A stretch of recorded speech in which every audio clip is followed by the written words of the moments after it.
Hello and welcome to A4 institute. तो अब इस वीडियो में अभी हम लिविंग वर्ल्ड का ही जो कंसेप्ट्स हैं उनको आगे बढ़ाएंगे। तो देखते हैं। तो एक वेरी इंपॉर्टेंट चीज है कि हमारे दुनिया में बहुत सारा स्पीसीज है। There are lot of species, बहुत सारा स्पीसीज है। मतलब इतना स्पीसीज है, मतलब बहुत सारा, देयर आर मेनी स्पीसीज। ये जो समेसन है ऑल दी स्पीसीज, जितने भी नंबर है, जितने भी टाइप्स ऑफ स्पीसीज है या ऑर्गेनिजम्स हैं इन द वर्ल्ड, ये सारे स्पीसीज को हम एक साथ कहते हैं, वेरी इंपॉर्टेंट, इनको हम कहते हैं biodiversity. It is called the biodiversity. इसको कहते हैं बायोडाइवर्सिटी। What is biodiversity?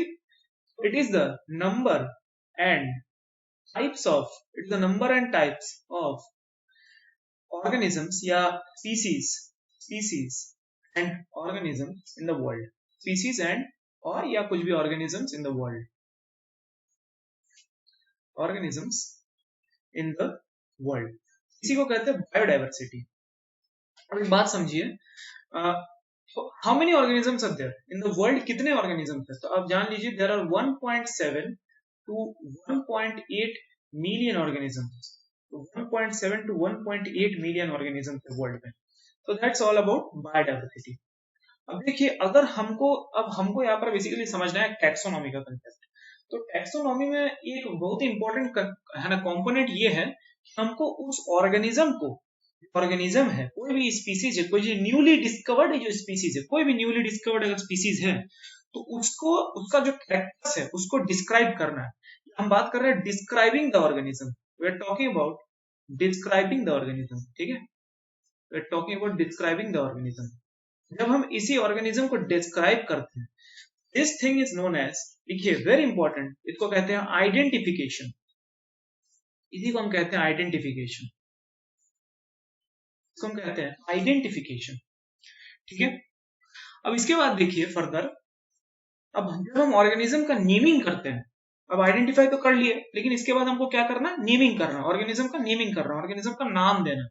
जब हम कोई भी ऑर्गेनिज्म का नाम देते हैं, ये नाम ऐसा कोई एरा तेरा नाम नहीं है, ये बहुत खास नाम है जो पूरा वर्ल्ड यूज करता है। ये इसको हम कहते हैं यूनिवर्सल नेम है, इट्स अ यूनिवर्सल नेम। और ये एक स्टैंडर्डाइज नेम है, मतलब पूरा वर्ल्ड में सिर्फ यही नाम यूज होता है। तो जिसे कहते हैं हम स्टैंडर्डाइज्ड नेमिंग करते हैं। वेरी इंपॉर्टेंट, लिखिए स्टैंडर्डाइज्ड नेमिंग हम करते हैं। We do the standardized naming.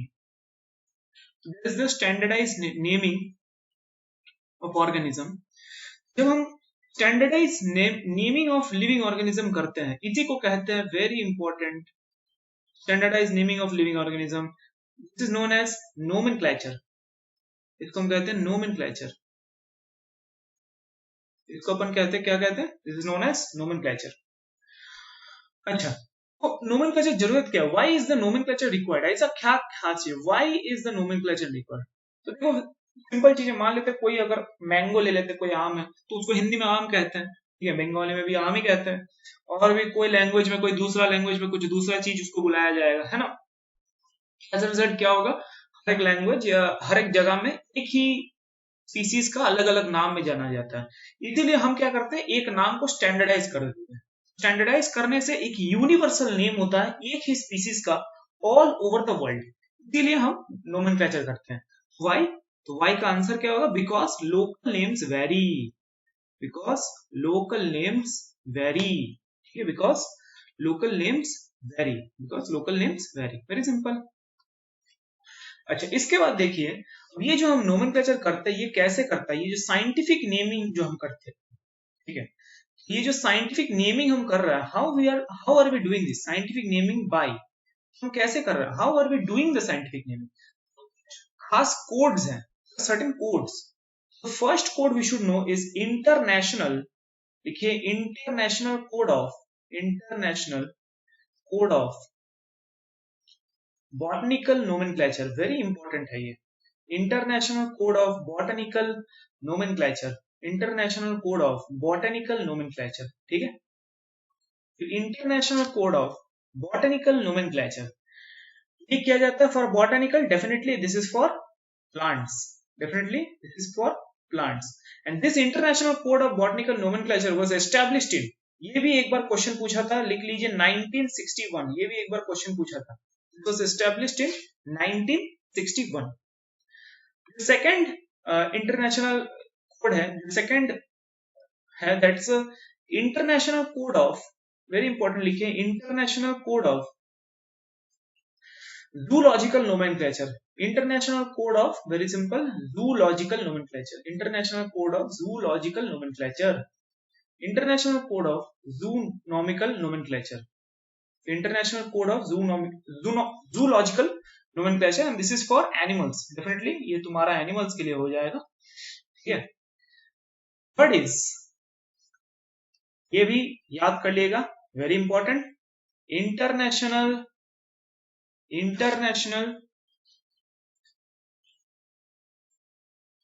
Code of nomenclature, code of, देखिए nomenclature of bacteria, international code of nomenclature of bacteria.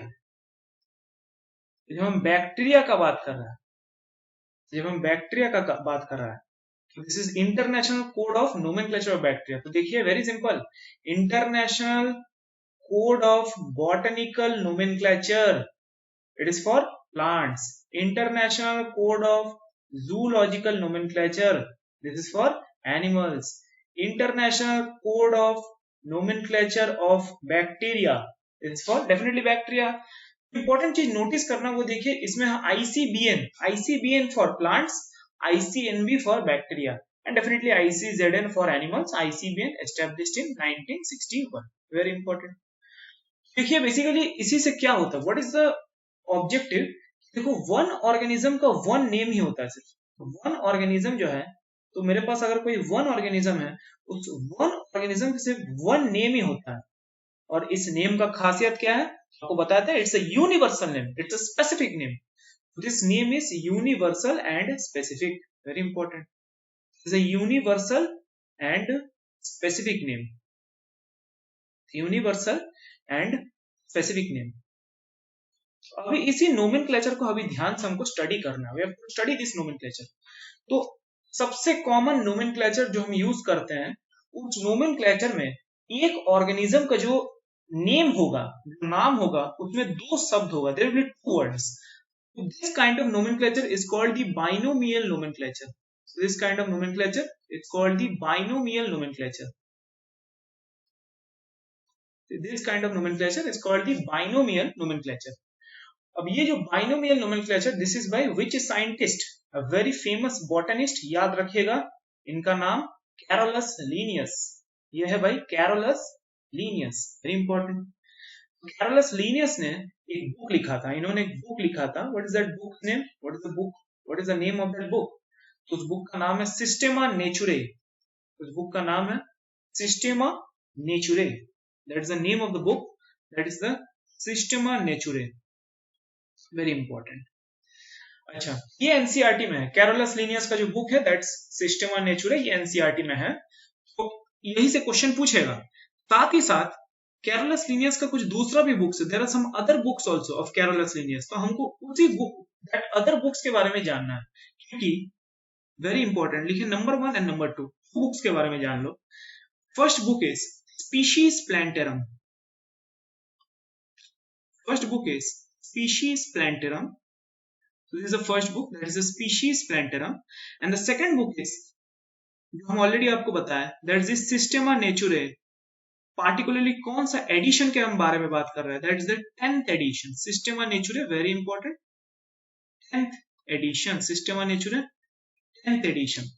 अब देखो हुआ क्या, जो Species Plantarum है, this was published on 1st May 1753. This was published on 1st May 1753, and this Systema Naturae 10th edition was published on 1st August 1758. देखिए हम ये क्यों बता रहे हैं, why is this required to know, concept है basically. देखिए plants का जो साइंटिफिक नेमिंग था, प्लांट्स का जो बाइनोमियल नोमेनक्लेचर किया गया था, उसका date was, initial date of nomenclature of plants was 1st May 1753. क्योंकि इस स्पीशीज प्लांटरम में कौन सा नेमिंग था, the naming was of plants. All the naming of plants was done on this book, and since this book was released, this book was published on 1753, 1st May 1753. ये जो 1st May 1753 है, इसको हम कहते हैं this is the first day of first day of naming of या botanic binomial nomenclature of plants, मतलब क्या है, इसी दिन में binomial nomenclature of plants was established, ठीक है ना। इसके आगे, ठीक है ना, इसके पहले जितने भी all the names of any plant before this date is invalid, ठीक है ना, वेरी इंपॉर्टेंट। जितने भी नाम है दूसरे प्लांट, कोई भी प्लांट का, वो इस डेट के पहले क्या है, इस डेट के पहले क्या है ना, इनवैलिड है।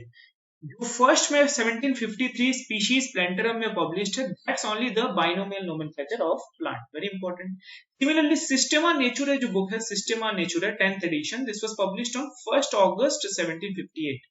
ये जो बुक है this was specifically for animals, ठीक है। ये अब देखो, ये अगर प्लांटरम वाला प्लांट्स है तो नेचुरे वाला एनिमल्स होगा, ठीक है, डेफिनेटली। तो ये बुक एनिमल्स के लिए था। 1st August 1758 में animal binomial nomenclature for animals was established, ठीक है, वेरी इंपॉर्टेंट। यही है इसका सिग्निफिकेंस, क्या है, यही है कि नोट बेसिकली एकदम summarize, plant binomial nomenclature was established on 1st May 1753, animal binomial nomenclature was established on 1st August 1758 due to publication of these two books, which marked the beginning of scientific naming or the binomial nomenclature of plants and animals, ठीक है। That's pretty much it। अब इसके बाद हम देखते हैं तो binomial nomenclature में क्या होता है, हम नेमिंग करते हैं, तो वो जो नाम है दैट्स अ साइंटिफिक नेम। तो ये जो नेम है that's the, what is this name, this is the scientific name. इस साइंटिफिक नेम में क्या होता है, साइंटिफिक नेम में दो चीज होता है, one will be the generic name, definitely one will be the generic name, the second is the specific epithet, very important. First is the generic name, the second is the specific epithet, very important, generic name and specific epithet, ठीक है। जैसे कि example देखते हैं, let us सी some example देखते हैं।